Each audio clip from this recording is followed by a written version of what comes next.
اسألوا أهل الذكر إن كنتم لا تعلمون۔ سوال کیا گیا کیا فروخت کرنے والا بیچنے والا خریدنے والے کو یہ کہہ سکتا ہے کہ میں نے اتنے میں خریدا، یعنی 100 روپے میں خریدا اور 120 روپے میں دے رہا ہوں، حالانکہ اس نے 100 روپیہ سے کم میں خریدا؟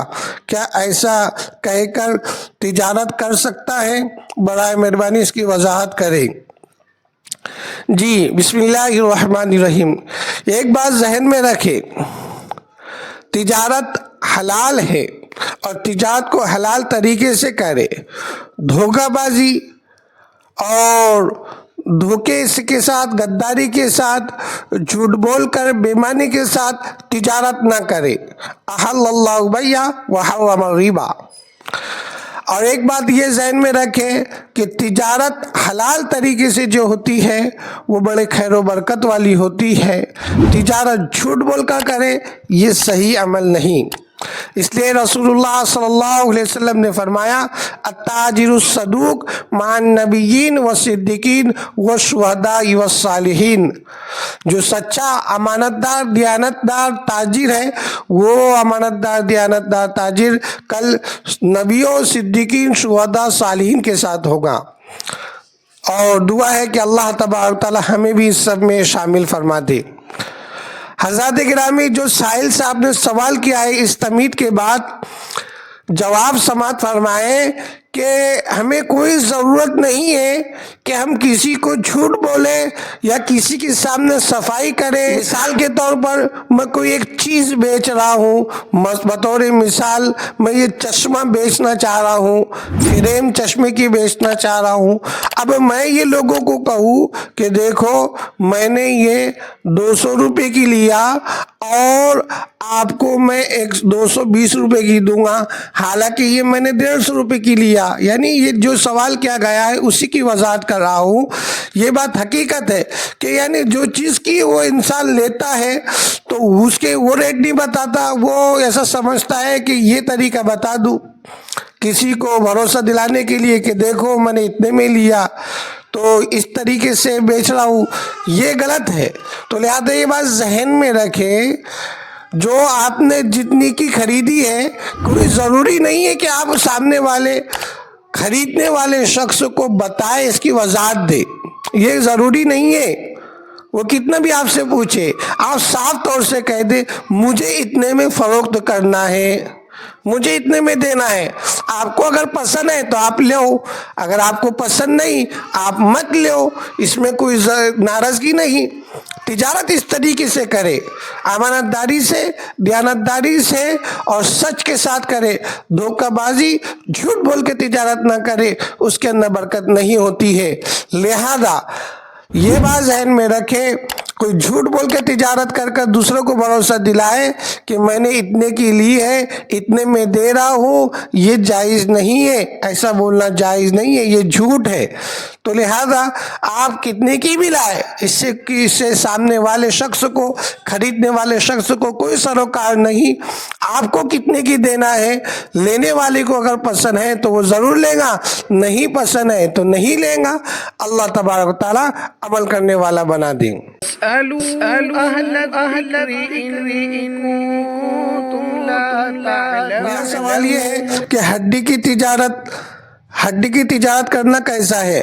ہمارے پاس بہت ساری ہڈیاں بھی آتی ہیں جسے ہم خریدتے بھی ہیں، فروخت بھی کرتے ہیں۔ اب اس میں مختلف قسم کے مختلف جانوروں کی ہڈیاں بھی آتی ہیں۔ تو ہمارا سوال یہ ہے کہ اگر ہڈی کی تجارت جائز ہے، اس کے خرید و فروخت جائز ہے، تو کون سے جانور کی ہڈیاں جائز نہیں؟ برائے مہربانی اس کی وضاحت کرتے ہوئے یہ بھی بتائیں کیا مردار جانور کی ہڈی بھی جائز ہے یا ناجائز ہے؟ برائے مہربانی وضاحت کریں۔ جی محترم سائل صاحب، ایک بات ذہن میں رکھیں، ہڈی کی تجارت جائز ہے۔ ہڈی کی تجارت جائز ہے، خرید و فروخت کر سکتے ہیں، لیکن ناجائز جو ہے وہ انسان کی ہڈیاں ناجائز، اس کی خرید و فروخت جائز نہیں۔ اسی طریقے سے سور کی، خنزیر کی ہڈیاں ناجائز ہے، خنزیر کی ہڈیاں ناجائز ہے۔ انسان اور سور کے علاوہ دیگر جانوروں کی ہڈیاں کی خرید و فروخت کر سکتے ہیں۔ اگر کوئی مردار جانور کی ہڈیاں بھی آپ کے خرید و فروخت میں آ جائے تو اس کی بھی تجارت جائز ہے، مردار جانور کی بھی۔ صرف یہ بات ذہن میں رکھنا، انسان اور سور کی ہڈیوں کے علاوہ دیگر جانوروں کی ہڈیاں، اگرچہ مردار جانوروں کی ہڈیاں آ جائے تو وہ تجارت جائز ہے۔ اللہ عمل کرنے والا بنائے۔ اسألوا أهل الذكر إن كنتم لا تعلمون۔ اگر کسی شخص کی ایک رکعت یا 2 رکعت اسی طرح 3 رکعت چھوٹ جائے تو اس کو دہرانے کا طریقہ کیا ہے؟ برائے مہربانی وضاحت کرے۔ بسم اللہ الرحمن الرحیم۔ یاد رہے، اس ترتیب کو اچھی طریقے سے ذہن میں رکھے۔ بعض اوقات یہ ہوتا ہے کہ 1 رکعت یا 2 رکعت یا 4 رکعت یا 3 رکعت چھوٹ جاتی ہے، تو اب یہ جو سوال کیا گیا ہے وہ اس طریقے سے اس کو دہرائیں گے۔ اگر امام صاحب کے ساتھ 4 رکعت والی نماز کے اندر نیت باندھے تو بطور مثال ظہر کی نماز پکڑ لیجئے۔ ظہر کی نماز امام صاحب کی 1 رکعت ہو گئی، 1 رکعت ہو گئی، اور مقتدی 1 رکعت ہونے کے بعد شامل ہوا، تو اب امام صاحب کے مکمل رکعتوں کے بعد قاعدہ اخیرہ ہونے کے بعد جب امام صاحب سلام کرتے ہیں تو یہ مقتدی کھڑے ہوں گا، اور کھڑے ہونے کے بعد اس 1 رکعت کو ادا کرنے کا طریقہ یہ ہے، بغور سماعت فرمائے کہ وہ پہلے ثنا پڑھے گا، ثنا۔ یہاں پر بھی ایک بات ذہن میں رکھ لیں، بہت سارے حضرات نماز کے اندر پڑھتے ہیں تو کیا کہتے ہیں؟ ثنا، سبحانک اللہم و بحمدک، اس طریقے سے نہیں۔ ثنا یہ دعا کا نام ہے، یاد رہے یہ ثنا دعا کا نام ہے۔ ہم ثنا نہیں بولیں گے بلکہ ہم یہاں سے شروع کریں گے، سبحانک اللہم و بحمدک و تبارک اسمک و تعالی جدک و لا الہ غیرک، یہ ثنا پڑھیں گے۔ پھر تعوذ، تسمیع، اعوذ باللہ، بسم اللہ پڑھیں گے۔ پھر اس کے بعد سورۃ الفاتحہ پڑھیں گے۔ پھر اس کے بعد کوئی دوسری سورت پڑھیں گے، کوئی دوسری سورت لگائیں گے۔ یہ 1 رکعت اگر امام صاحب کے ساتھ چھوٹ جائے تو اس طریقے سے ادا کریں گے۔ اسی طریقے سے اگر 2 رکعت چھوٹ گئی تو امام صاحب کے سلام پھیرنے کے بعد یہ کھڑے ہوں گے۔ کھڑے ہونے کے بعد ہوگا یہ کہ یہاں پر بھی ثنا پڑھیں گے، پھر اس کے بعد تعوذ و تسمیع پڑھیں گے، پھر اس کے بعد سورۃ الفاتحہ، پھر اس کے بعد دوسری سورت لگائیں گے۔ رکوع سجدہ کرنے کے بعد پھر اپنی دوسری رکعت ادا کرنے کے لیے کھڑے ہوں گے۔ پھر اس کے بعد اب یہاں پر ثنا نہیں پڑھیں گے، بسم اللہ پڑھیں گے۔ بسم اللہ کے بعد سورۃ الفاتحہ پڑھیں گے۔ سورۃ الفاتحہ کے بعد کوئی دوسری سورت لگائیں گے، یہاں پر بھی دوسری رکعت میں دوسری سورت لگائیں گے۔ پھر اس کے بعد رکوع سجدہ سلام پھیریں گے۔ اسی طریقے سے اگر امام صاحب کی 3 رکعتیں ہو چکی تھی، کتنی رکعتیں؟ 3 رکعتیں ہو چکی تھی، اب مقتدی آخری رکعت میں حاضر ہوا، تو یاد رہے اس کو ادا کرنے کا یہ طریقہ ہے کہ امام صاحب کے ساتھ مقتدی نے 1 رکعت پڑھی، اب یہ کھڑے ہوں گا امام صاحب کے سلام پھیرنے کے بعد۔ امام صاحب کے سلام پھیرنے کے بعد کھڑا ہوا، یہاں پر ثنا پڑھیں گے، پھر اس کے بعد تعوذ تسمیع پڑھیں گے، پھر اس کے بعد سورۃ الفاتحہ پڑھیں گے، پھر اس کے بعد سورت ملائیں گے، رکوع کریں گے، سجدہ کریں گے، یہاں پر قاعدہ کریں گے۔ یہ بات سمجھیے، بہت سارے اس میں آگے پیچھے کی ترتیب لگاتے ہیں۔ خیر، امید ہے کہ جن حضرات تک یہ بات پہنچ رہی ہے اور جس سائل نے سوال کیا ہے وہ اس کو جان کر سمجھ کر عمل کریں گے اور دوسروں تک پہنچائیں گے۔ اب امام صاحب کے ساتھ 3 رکعتیں چھوٹ گئی تھی تو اب یہ کھڑے ہوا، اس نے ثنا پہ پڑھا، ثنا پڑھنے کے بعد تعوذ تسمیہ سورۃ الفاتحہ سورت لگائی، پھر اس کے بعد رکوع کیا، سجدہ کیا، یہاں پر کھڑے ہو گئے۔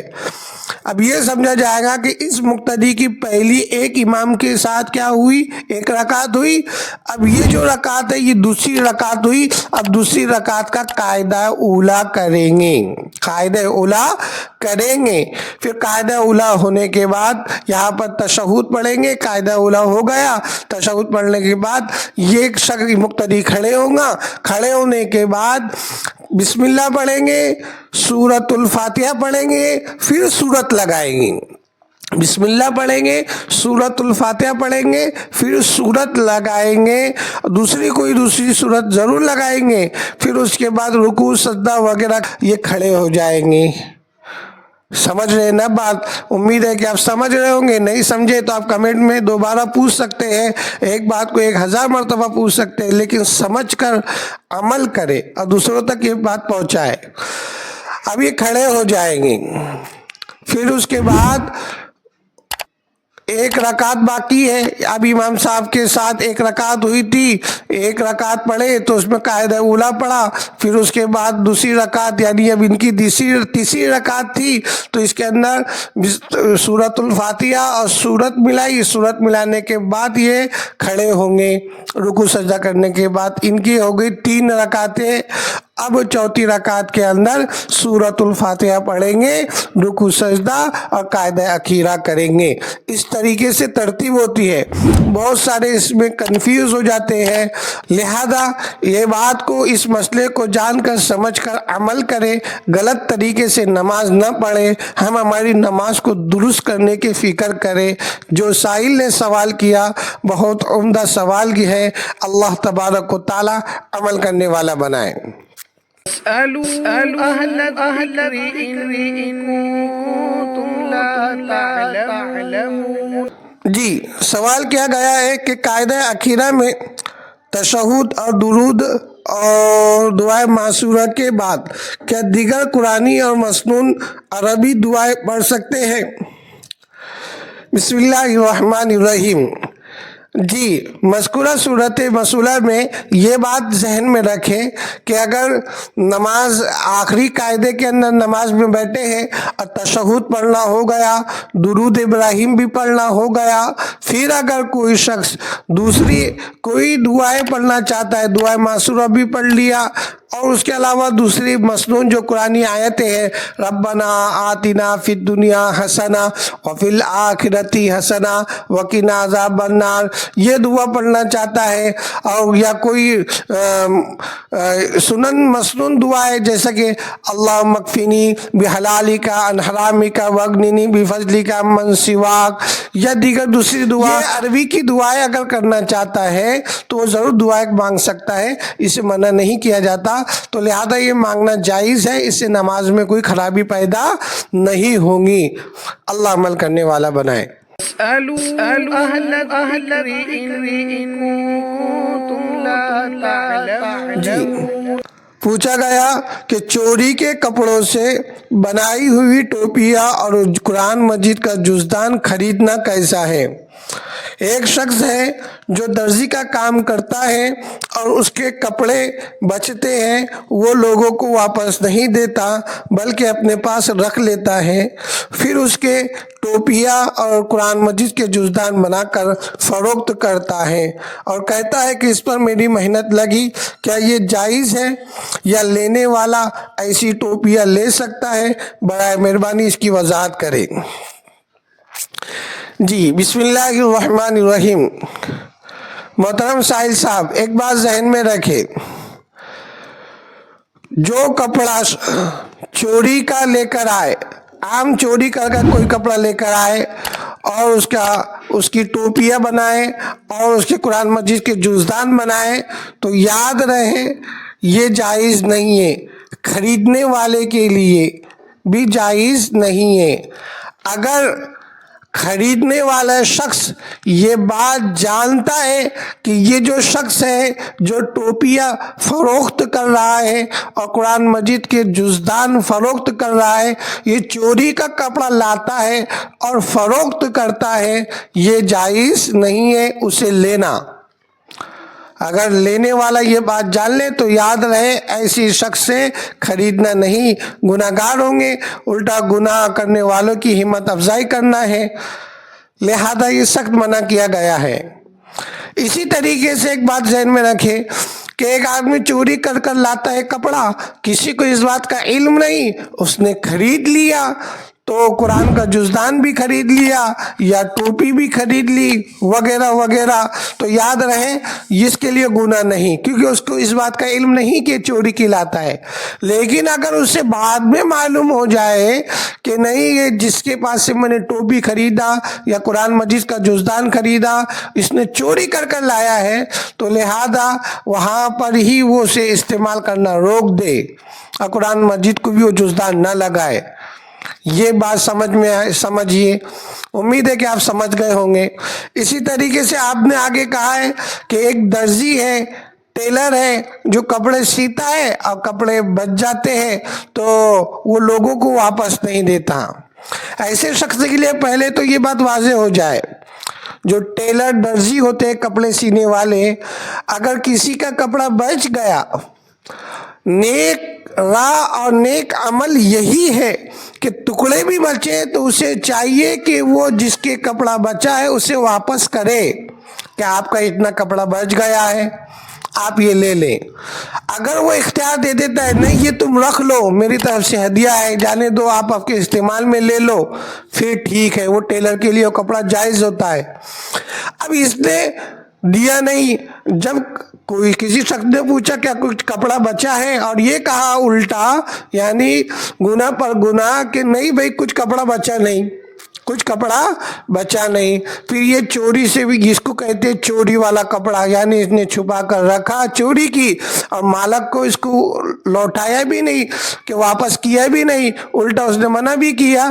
اب یہ کیا کرتا ہے، کپڑے بچا کر ٹوپی یا قرآن کے جزدان بناتا ہے، تو یہ اس کے لیے جائز نہیں اور خریدنے والے کے لیے بھی جائز نہیں، خریدنے والے کے لیے بھی جائز نہیں۔ اگر اس کو اس بات کا علم ہے کہ یہ ٹیلر لوگوں کے کپڑے چوری کرتا ہے اور چوری کر کر ٹوپیاں اور جزدان بناتا ہے، تو یاد رہے خریدنے والے کے لیے بھی جائز نہیں ہے۔ اسألوا أهل الذكر إن كنتم لا تعلمون۔ میرا سوال یہ ہے کہ میرے پاس مختلف قسم کے اشیاء فروخت ہوتے ہیں، جس میں سے ایک چیز ہے کنڈوم۔ سوال یہ ہے کہ کنڈوم بیچنا جائز ہے یا نہیں، برائے مہربانی اس کی وضاحت کریں۔ جی بسم اللہ الرحمن الرحیم۔ محترم سائل صاحب، ایک بات ذہن میں رکھے، کنڈوم کا استعمال فی زماننا ناجائز کاموں میں زیادہ استعمال ہونے لگا ہے اور جائز کاموں میں کم استعمال ہونے لگا ہے۔ اب اس کے لیے ایک دم آسان راستہ یہ ہے کہ اگر آپ کے پاس لینے والا شخص ایسا ہے جو جائز کام کے لیے لے رہا ہے تو جائز ہے، اور اگر آپ کے پاس لینے والا شخص، آپ سے کنڈوم خریدنے والا شخص ایسا ہے، اس بات کا علم بھی ہو رہا ہے کہ اس کی شادی نہیں ہوئی، یہ ناجائز کام کے لیے استعمال کرے گا تو اسے فروخت نہیں کرنا چاہیے۔ تو لہذا یہ بات مختصراً اور جامعتاً انشاءاللہ آپ کے بات سمجھ میں آ گئی ہوں گی کہ کنڈوم کی اگر تجارت کرنا چاہ رہے ہیں تو جائز کاموں کے لیے جائز ہے، ناجائز کاموں کے لیے ناجائز ہے۔ اگر بہتر طریقہ یہی ہے کہ اس کام کے اندر ہاتھ ہی نہ ڈالے، اس کو چھوڑ کر دوسرے کام کرے، دوسری تجارت کرے، اللہ خیر و برکت عطا فرمائے۔ دعا ہے کہ اللہ آپ کی تجارت میں اور امت مسلمہ کی تجارت میں بھی خوب خیر و برکت عطا فرمائے۔ اسألوا أهل الذكر إن كنتم لا تعلمون۔ سوال کیا گیا کیا فجر کی سنت کی قضا ہے، یعنی اگر فرض نماز سے پہلے سنت پڑھنے کا وقت نہ ملے تو کیا ہم فرض نماز پڑھنے کے فوراً بعد سنت ادا کر سکتے ہیں؟ برائے مہربانی اس کی وضاحت کریں۔ بسم اللہ الرحمن الرحیم۔ محترم سائل صاحب، ایک بات یہ ذہن میں رکھے، فجر کی سنت موقدہ دیگر سنن میں سے اہم سنت ہے، اس کو ایک الگ مقام ملا ہے، ایک الگ درجہ ملا ہے۔ لہذا ایک بات یہ ذہن میں رکھے، فجر کی سنت پڑھنے کی ہم ہمیشہ پابندی کریں، فجر کی سنت پڑھنے کی ہم ہمیشہ پابندی کریں۔ اسی لیے اتنی اس کو اجازت ملی ہے، اس کی اہمیت ہونے کی وجہ سے اگر اس بات کا یقین ہو کہ سلام پھیرنے سے پہلے، امام کے سلام پھیرنے سے پہلے ہم فجر کی 2 رکعت سنت موقدہ پڑھ سکتے ہیں، تو پہلے وہ سنت موقدہ پڑھیں، پھر امام صاحب کے ساتھ شامل ہو جائے۔ اتنی اس کی اہمیت دی گئی ہے۔ الغرض اگر فجر کی سنت موقدہ نہیں پڑھے، وقت نہیں مل سکا اور امام صاحب کے ساتھ شامل ہو گئے، مل گئے، تو یاد رہے فوراً نماز کے بعد آپ سنت موقدہ نہیں پڑھ سکتے، ایک بات۔ دوسری بات یہ ہے، اگر آپ کی فجر کی نماز جماعت کے ساتھ ترک ہو گئی، فجر کی نماز جماعت کے ساتھ ترک ہو گئی، ابھی فجر کا وقت باقی ہے، تو آپ سنت موقدہ پڑھیں، پھر اس کے بعد 2 رکعت فرض پڑھ کے نماز مکمل کریں۔ ایک طریقہ۔ اگر آپ کی فجر کی فرض نماز کا وقت یعنی وہ ختم ہو گیا، فرض نماز کا وقت ختم ہو گیا، اب آپ کیا کریں؟ تو یاد رہے جس وقت اسے قضا کریں گے، طلوع آفتاب کے 15-20 منٹ کے بعد اشراق کا جو وقت شروع ہوتا ہے، تو یاد رہے فجر کی سنت موقدہ کے بارے میں یہ کہا گیا ہے کہ زوال سے پہلے اس کی قضا کر سکتے ہیں، زوال سے پہلے اس کی قضا کر سکتے ہیں۔